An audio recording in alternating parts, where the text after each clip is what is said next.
What's up, guys? Over the last couple of weeks, we've obviously been talking about sharing our faith with other people, hopefully giving you some things that would equip you to be able to share your faith. We talked about the gospel, life in 6 words, and then I share with you just some personal verses that I use, kind of the Romans Road stuff. Obviously, as Christ followers, we should be concerned for the lost, that we should regularly be thinking about those who do not know Christ and how God can use us as Christ followers to bring them to Jesus. And I want to share with you a couple of things that I think are a part of us being concerned for the lost. The first thing is this, that our concern for the lost should move us to pray for lost people. We see in Romans chapter 10, verse 1, Paul prays this. He says, "Brothers, my heart's desire and prayer for them is that they would be saved," depending on the translation you have.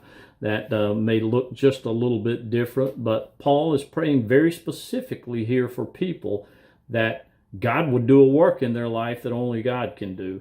And I encourage you, if you're not, I know many of you are, because we're doing Who's Your One, and you've filled out your one and you're praying very specifically for that person. But if you're not, I encourage you to do that. You pray specifically by name that God would work in people's lives. So that's a part of our concern for the lost, that number one, that we're praying for people to be saved very specifically. And then the second thing is that we would participate in sharing the gospel with other people. And I don't think that we can genuinely pray for someone to come to faith in Christ and say, okay, God, I'm praying for someone to come to faith in Christ. Let somebody else participate in sharing.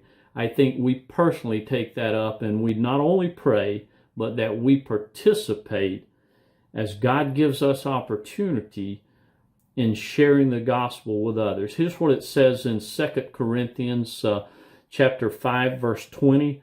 It says this, or verses 19 and 20.